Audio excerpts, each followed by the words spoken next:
إن ينصركم الله فلا غالب لكم وإن يخذلكم فمن ذا الذي ينصركم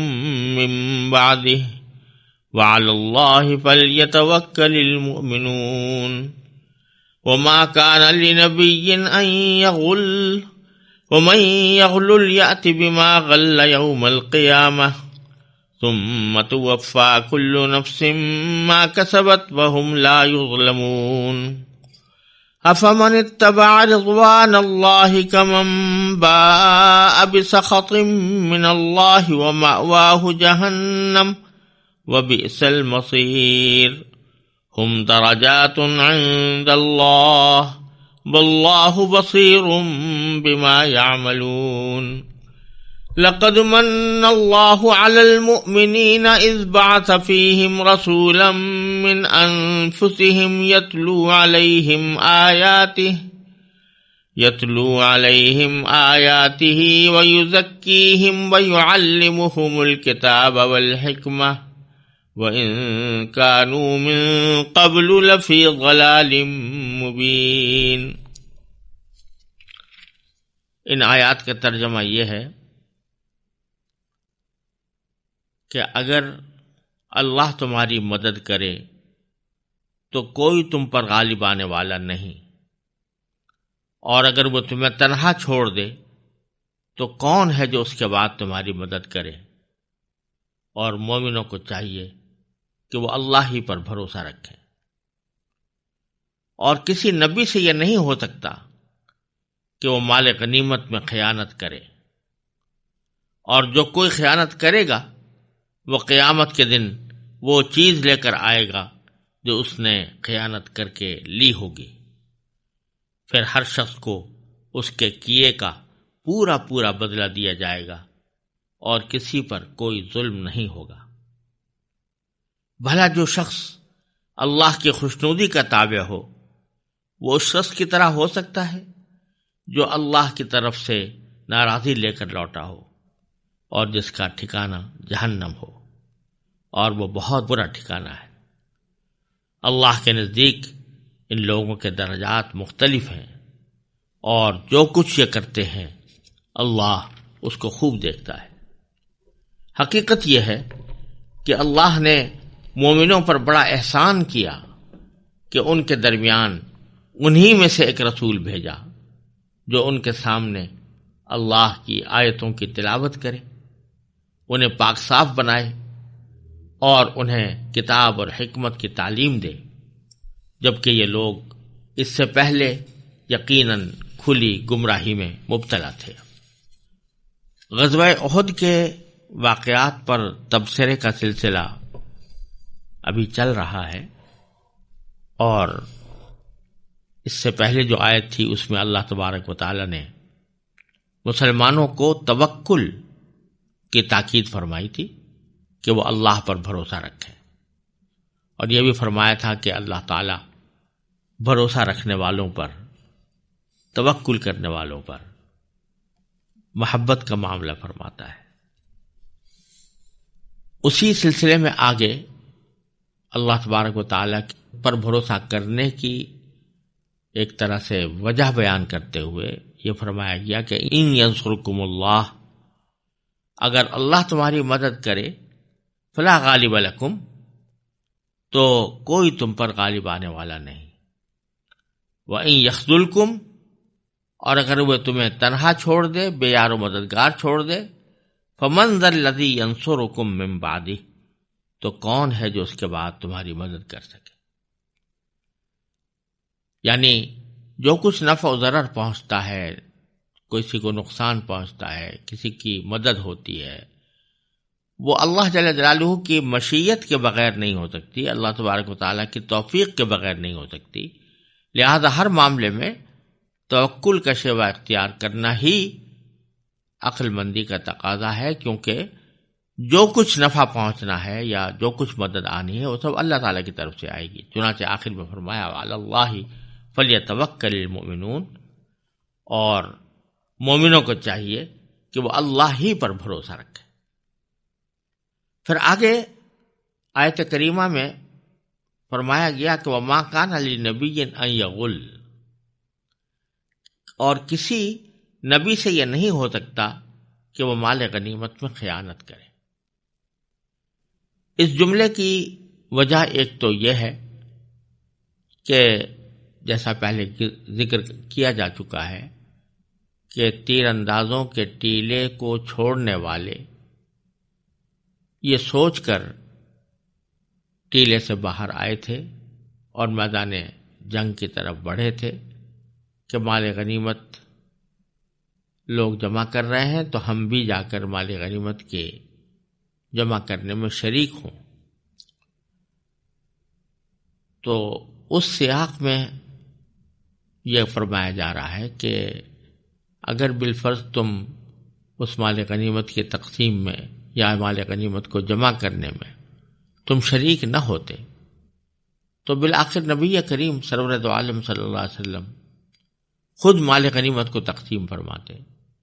وہ مال غنیمت کے تقسیم میں کوئی خیانت تو نہیں کر سکتے تھے۔ اللہ تبارک و تعالیٰ کے پیغمبر، ایسے جلیل القدر پیغمبر،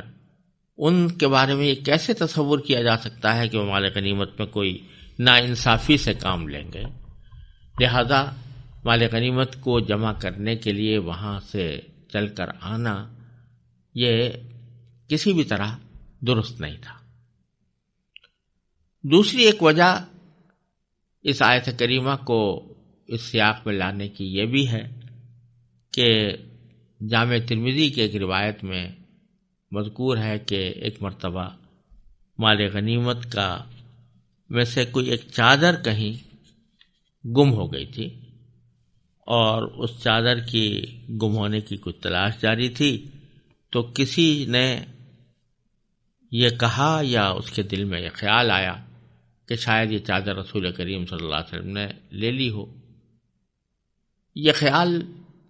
اس وجہ سے بھی آ سکتا ہے کہ یہ خیال کرنے والا منافق ہو، اور اس وجہ سے بھی آ سکتا ہے کہ کوئی مسلمان ہو لیکن وہ یہ سمجھ کر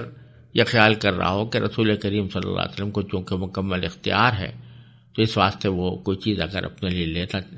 لینا چاہتے ہیں تو اس میں کوئی مذائقہ نہیں۔ تو اس خیال کی تردید کرتے ہوئے بھی یہ آیت کریمہ نازل ہوئی اور یہ فرمایا گیا کہ کسی نبی سے یہ ہو ہی نہیں سکتا کہ وہ کوئی مال غنیمت میں خیانت سے کام لے۔ اور پھر آگے ایک مال غنیمت کی خیانت کا ایک مستقل حکم بیان فرما دیا۔ نبی سے تو ہو ہی نہیں سکتا، لیکن کوئی اور اگر کرے گا تو اس کا کیا انجام ہوگا؟ فرما دیا وَمَن يَغْلُلْ، اور جو مال غنیمت پر خیانت کرے تو یأتی بما غل یوم القیامہ، تو قیامت کے دن وہ چیز لے کر آئے گا جس کی اس نے خیانت کی ہے۔ حدیث میں اس کی تشریح آئی ہے کہ رسول کریم صلی اللہ علیہ وسلم نے ارشاد فرمایا کہ جو شخص خیانت کر کے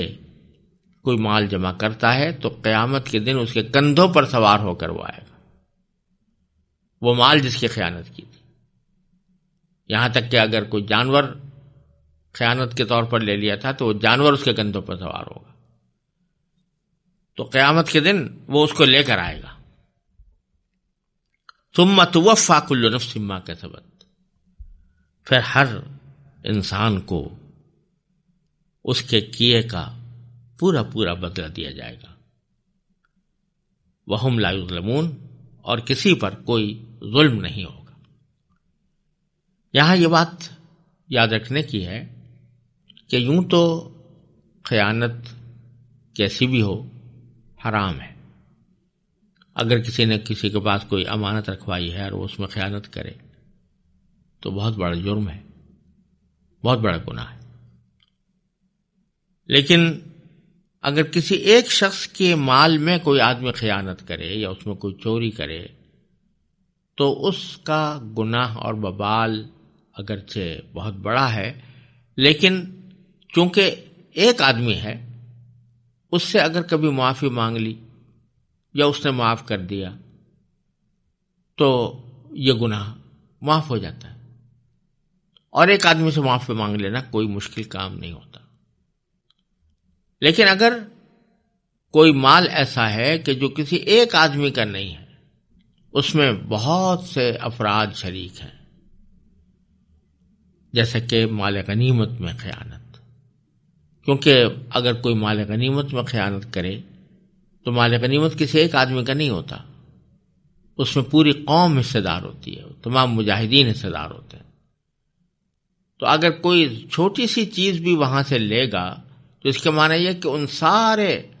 مجاہدین کے حق کی پامالی کا وہ مرتکب ہوا جن کا اس میں حصہ تھا، لہذا ان کی معافی کرانا بھی بہت مشکل، کس کس سے آدمی معافی مانگے۔ اور یہی حال ہر اس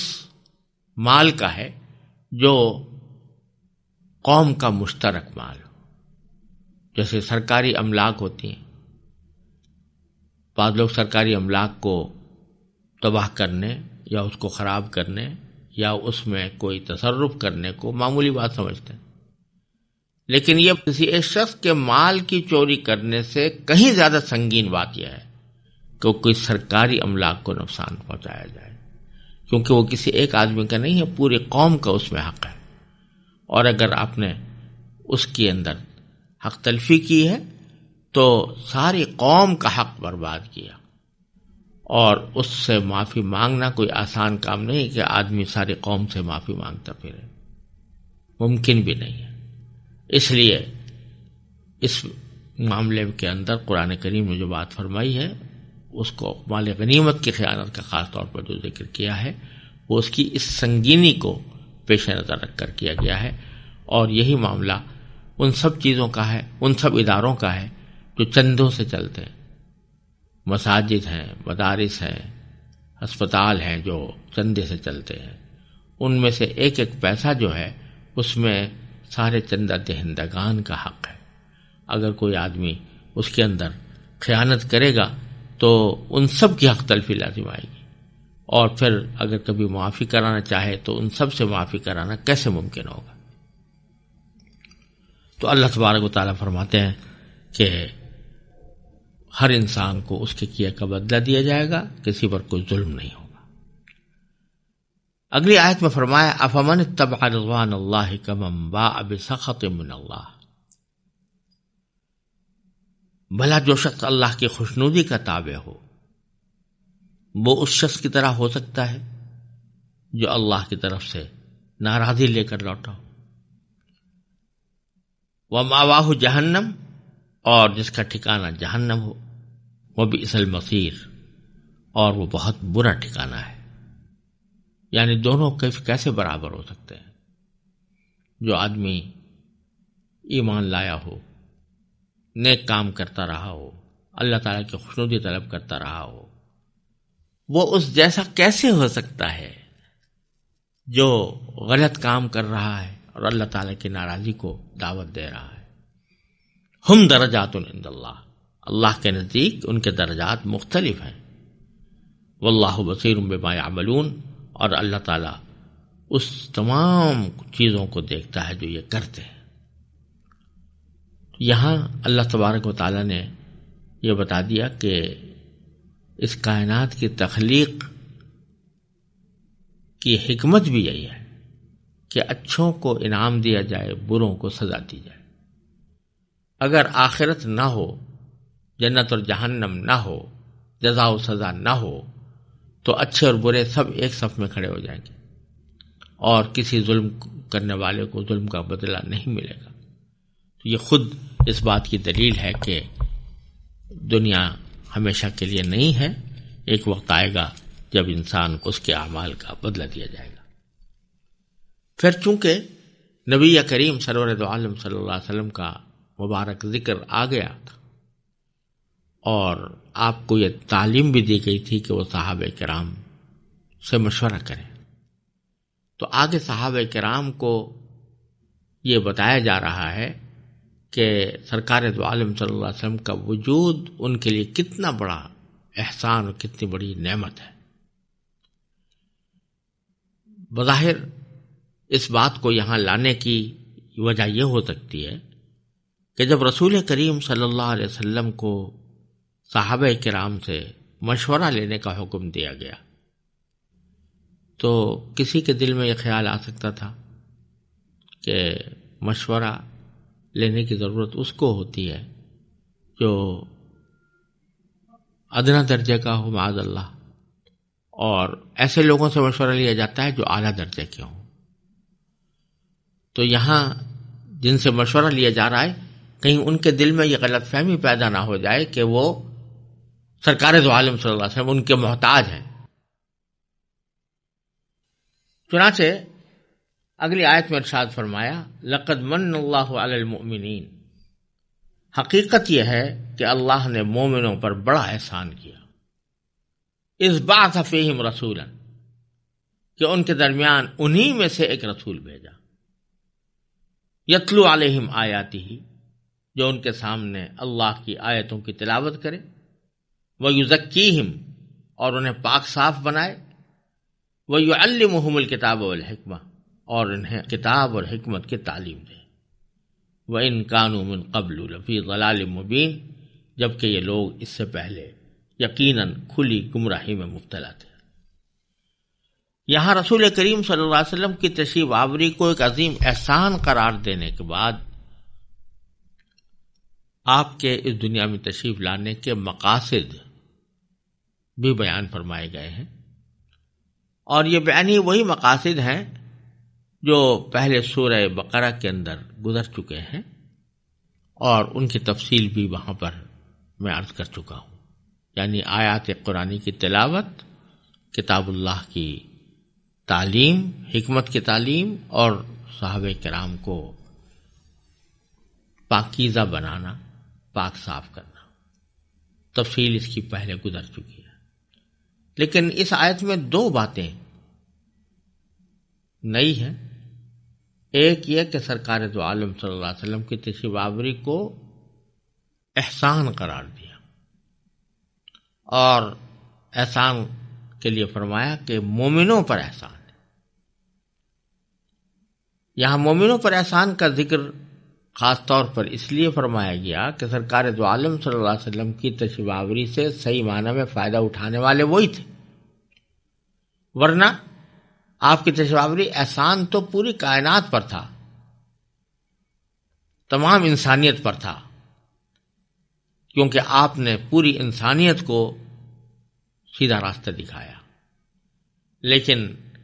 ظاہر ہے کہ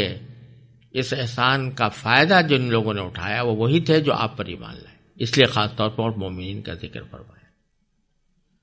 دوسری بات جو یہاں خاص طور پر ذکر فرمائی گئی احسان کے طور پر، وہ یہ کہ رسول بھیجا ہم نے انہی میں سے بھیجا، من انفسہم۔ یہ احسان اس لیے خاص طور پر ذکر کیا جا رہا ہے کہ اگر فرض کرو کوئی پیغمبر آ جاتا فرشتہ بن کر یا کوئی جن بن کر، تو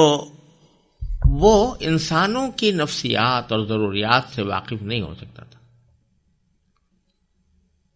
اگر فرشتہ ہوتا تو اس کو نہ بھوک لگتی ہے، نہ پیاس لگتی ہے، نہ کوئی اور خواہش پیدا ہوتی ہے،